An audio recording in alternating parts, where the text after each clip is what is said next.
I'm going to start with our affirmation. I surrender to the joy of an amazing life. I thought you'd all like that picture.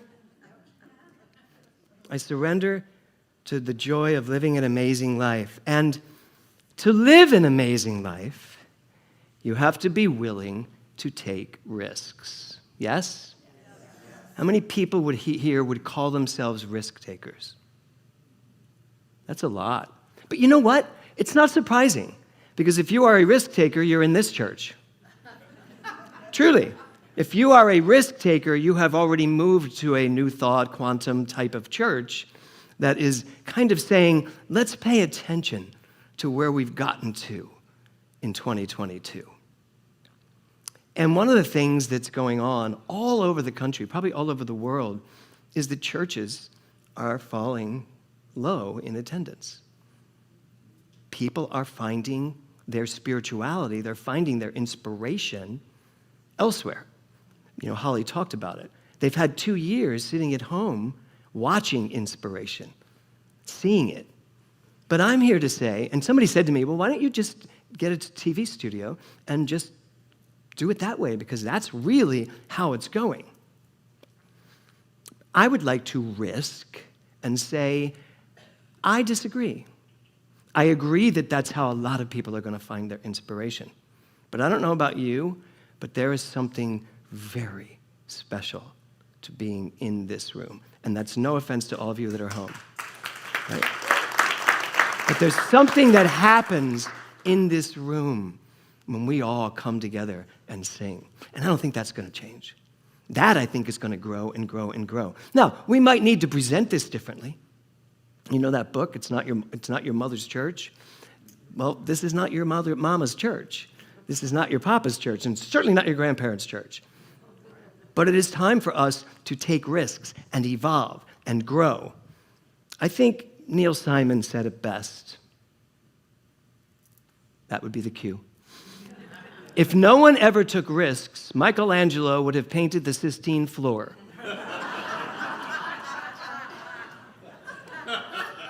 I mean, just think about that, right? I have spent my whole life, absolutely my whole life, being a risk taker. In fact, my whole concept of living is that if I'm comfortable, I've missed something. If I'm too comfortable in my life, then I'm not paying attention enough. And I have been known to just turn abruptly 180 degrees and say, this has done everything I needed to do, it's time for me to move on. And, you know, I do that often in my mind. This has done everything I can do for me. Dr. Dale, Reverend Dale and I, you know, we have been working on the education departments of both centers, and Tiffany and Eric and Liza and a number of my ministers that have worked with me to build a curriculum that is different, that's unique. Talk about the people that are teaching now, the ideas that are in the world now, the quantum metaphysics of what's going on. But you know what? All of that is really good, but I also think we need to take a huge risk and remember that at the center of it all is love.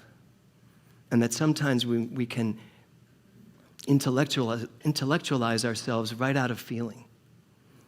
And so for me, I'm more interested in how are we going to create experiences for all of us where we understand oneness, we understand wholeness, because we're feeling, like Friday night at the soul immersion, the room was pretty full.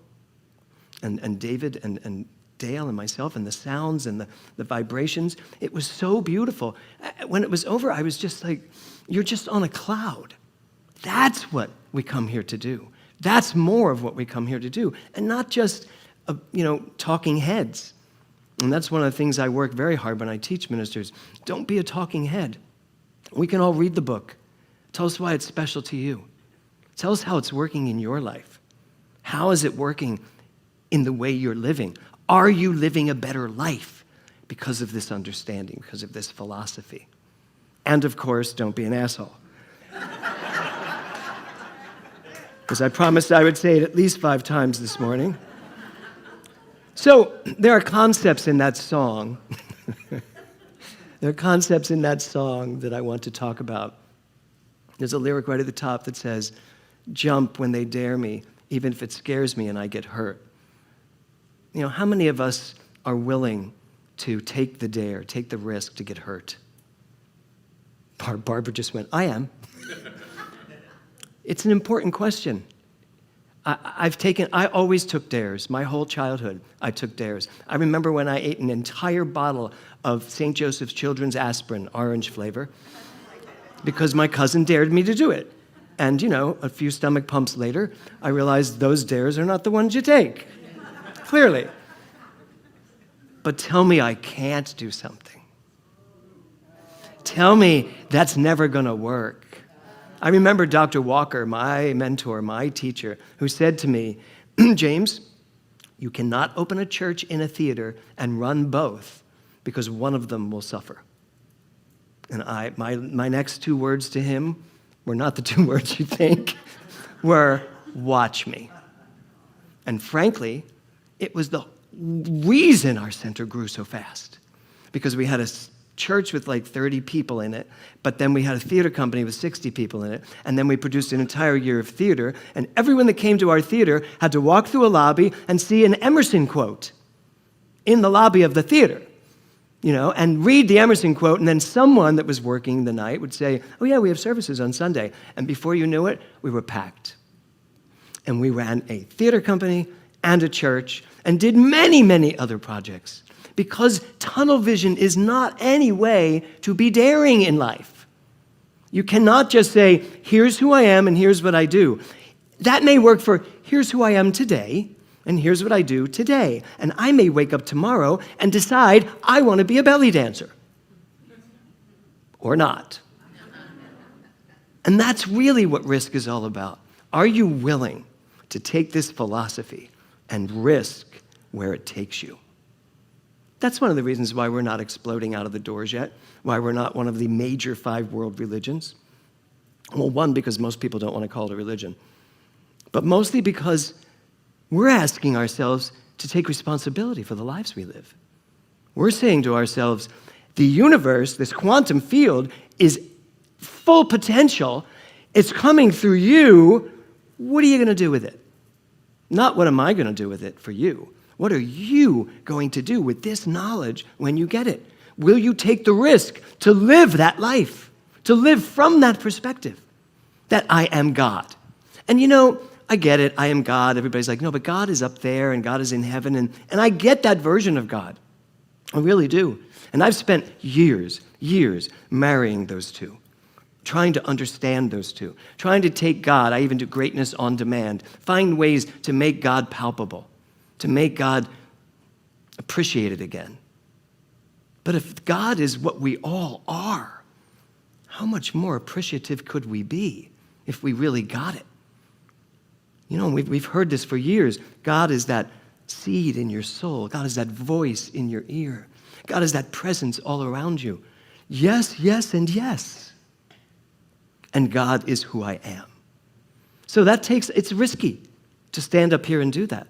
There are people that have left my ministry because they have a hard time with I am God, and I understand it. But you know what I've decided I can't do anymore? I can't sugarcoat it. I can't make it easier to digest. I can't step away from it in order to give a message that people are happy with. Sometimes people aren't happy with my messages, and I have to be okay with that.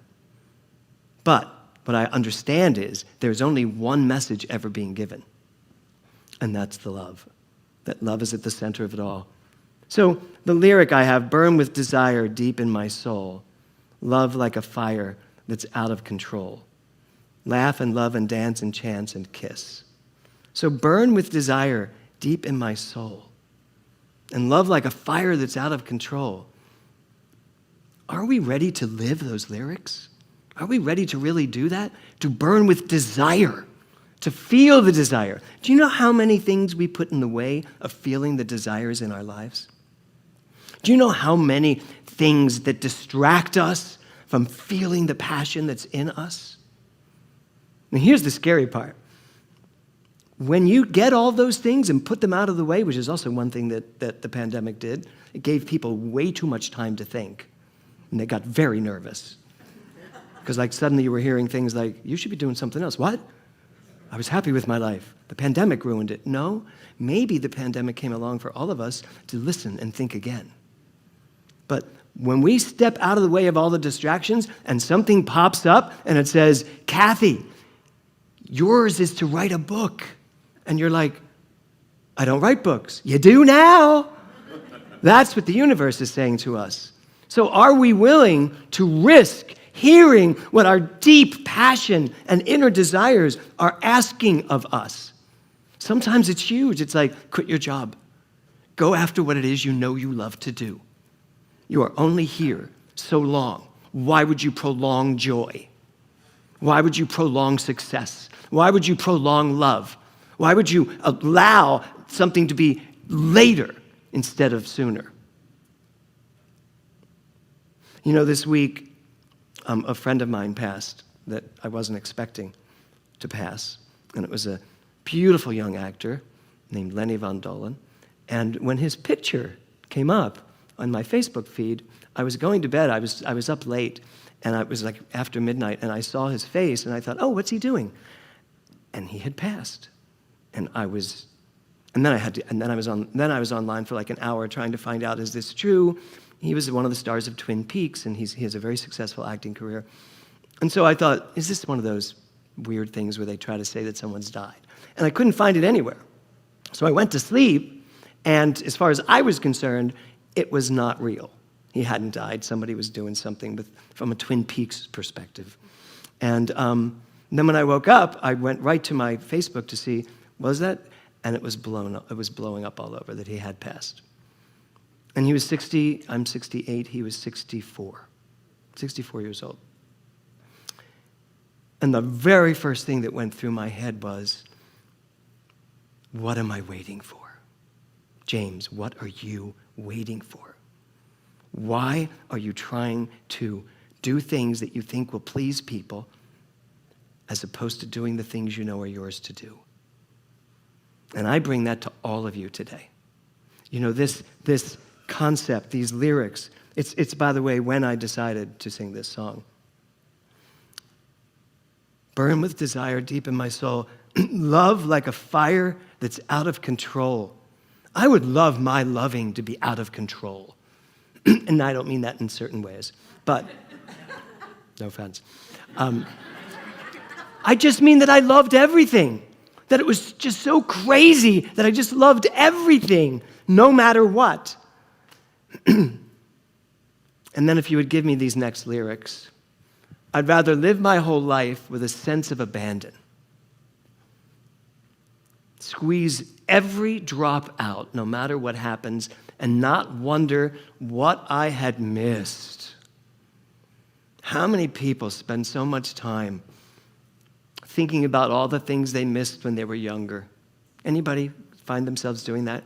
Oh yeah, God, I could have been a contender. I could have done so much. I could have been so much. I was talking to somebody the other day about how I could have been the star of Rent, and I didn't go to my final callback. Oh well, do I feel bad about that? No, yes, at times, but no. Would have been nice. But I actually think to myself, if I had been the star of Rent, or if I had gotten, because it was me or Kevin Bacon to do the movie Footloose, if I had gotten Footloose, I know, right? You'd think I'd never get over that, and I haven't. But if I had gotten that, who knows where I'd be today? I wouldn't probably be standing here in front of you. Wouldn't that be sad? But I might be. No.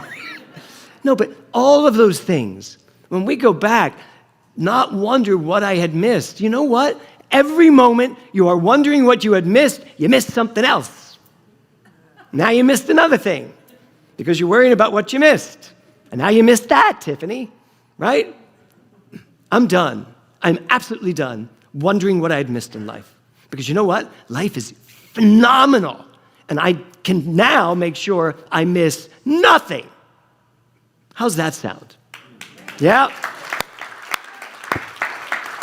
And the idea of squeezing every drop out, squeezing every ounce of the joy that there is in life to have. Now, that doesn't mean that sometimes I'm sad. I was sad most of this week when Lenny passed away because I haven't talked to him. And then talk about missing things. I went on Facebook and I just checked to see what our last conversation was on Facebook. And I don't know about you, but I'm not on Facebook much at all anymore. So when I do go on, like there's 10 people that have sent me messages and they're thinking, wow, he's ignoring me.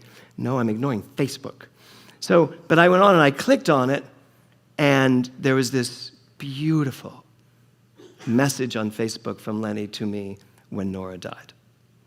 I just saw it for the first time yesterday. And I thought, well, I could be upset and think, wow, I missed this. I could have gotten back to him. But I know now that this is all one energy field. And frankly, I kind of feel I was led to that. You know, as a goodbye wish, it's like, by the way, I did send you an email, so read it. I can't afford, nor can you, I can't afford to spend my life wondering what if, or worrying about what I didn't do, when I am faced with the possibility of doing so much. And Ernest Holmes, well, first I'm going to give you my talk title. The talk title today is, It's Worth It. It's worth it. Your life is worth getting this philosophy so clearly that you live from it. And if you're living from it, then you're daring. If you're living from it, then you're taking risks because you understand there are no risks. There's just the next thing to do. And no matter what happens, you move on, right? I love the lyric in there about laugh at my mistakes because I know they're just lessons I've learned. How many of you have learned lessons in life? How many of you have ever made mistakes in life? Yeah. And you look back and you're like, well, I had to make that mistake. I had to do that. So Ernest Holmes said this, true imagination is not fanciful daydreaming. It is fire from heaven. Fire from heaven. There is a fire inside of you that if you were to surrender to it, and here's the key today. I'm talking about risk and daring and adventure. But it's not necessarily so much about you doing all of that. It's about you being all of that and surrendering to that. It is not exhausting to live an amazingly full life when you are living it from that energy field. What's exhausting is when you are trying to do all the things you think you're supposed to do and depleting the energy that you are. That's when it's exhausting. I remember when we did Dorian in Denver, one of my musicals, and it was like 4 or 5 in the morning, and I was sitting in the middle of the Denver Center, and it was kind of just me and I think the production stage manager, and we were trying to figure out this one lighting thing. Well, obviously the lighting guy was there too then. And we were doing this, and I remember thinking to myself, it is 4 o'clock in the morning, and I have rehearsal at 9. Which was a choreographic rehearsal. And I remember thinking, how am I doing this? How am I staying awake till 4 in the morning? I'll probably sleep for 2 hours and then be right back here dancing my butt off with a bunch of dancers. Well, the answer is pretty simple. I'm not. Life is. And if I stop thinking of it as I'm doing it, but I surrender to what life wants to do through me, the energy is inexhaustible in nature. And that's what Ernest Holmes is talking about. It's not just about your daydreams and, oh, I'd like to do this, maybe do that. There's a fire from heaven, he says, which is really the quantum field. There's a fire inside of you that would you pay attention to it, it would take you on an amazing, amazing, amazing journey. Joe Dispenza says this. Most people wait for something outside of them to change how they feel inside. The truth is, the way you feel inside is because of the way you're reacting to what's outside of you. And we get in this little hamster wheel of, this happens, I feel this way. This happens, I feel better. If this happens, I'll be happy. If this happens, that's not going to be good for me. Whereas the truth of energy is, I know who I am. And whatever's going on out there, I relate to from this perspective, and life changes. It's no longer me waiting for something good to happen. I am the good. I'm what's happening. I bring the good into the room. Don't you all feel that way? And the rest of you? We should all feel that way. We should feel that when we walk into a room, We bring the light into the room, not suck out all the light. Or walk into the room with, like, oh, looks like rain. That's what Dr. Laura does all the time. When someone says something negative, she's like, looks like rain. No, we are the light. We are the good of our lives, and we just have to be willing to risk it. Be willing to be daring enough to do it. So I have a question for you. Give me this next quote. We are who we practice to be. I expect to get to this stage of my life with that kind of audacity and joy and happiness. So my question to you today is this. Who are you practicing to be? Because guess what? Look at your life. That's what you've been practicing to be. That's how it works. Look at your life. That's what you've been practicing for. When I was working on this song, there was a moment and I thought, why do I do this? Why am I learning a whole song in 2 days?